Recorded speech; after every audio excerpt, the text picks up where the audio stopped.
এই জ্ঞান দেওয়ার মাধ্যমে সমস্ত পুরুষ জাতিকে মহিলা জাতির উপরে নেতৃত্ব দিয়েছে, মর্যাদা দিয়েছে কে?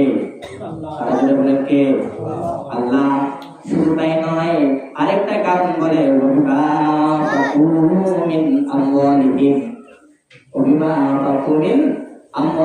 কেননা পুরুষেরা নিজের অর্জিত সম্পদ থেকে নারীদের জন্য খরচ করে।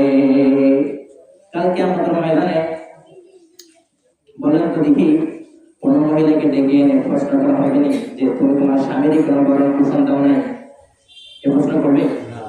কোন মহিলাকে কিয়ামতের ময়দানে প্রশ্ন করা হবে না, এর মহিলা তুমি তোমার স্বামীর কেন পোশাক দাও নাই, তুমি তোমার স্বামীর কেন খাদ্য দাও নাই, তুমি তোমার স্বামীর কেন ভরণ পোষণ পূরণ করো নাই।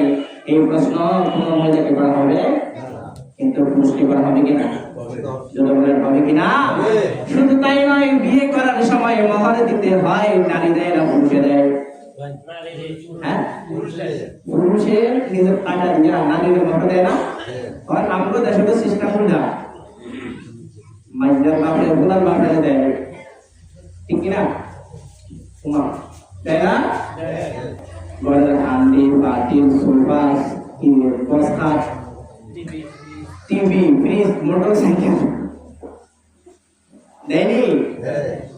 সিস্টেম উল্টে গেছে দেশে, ঠিক না?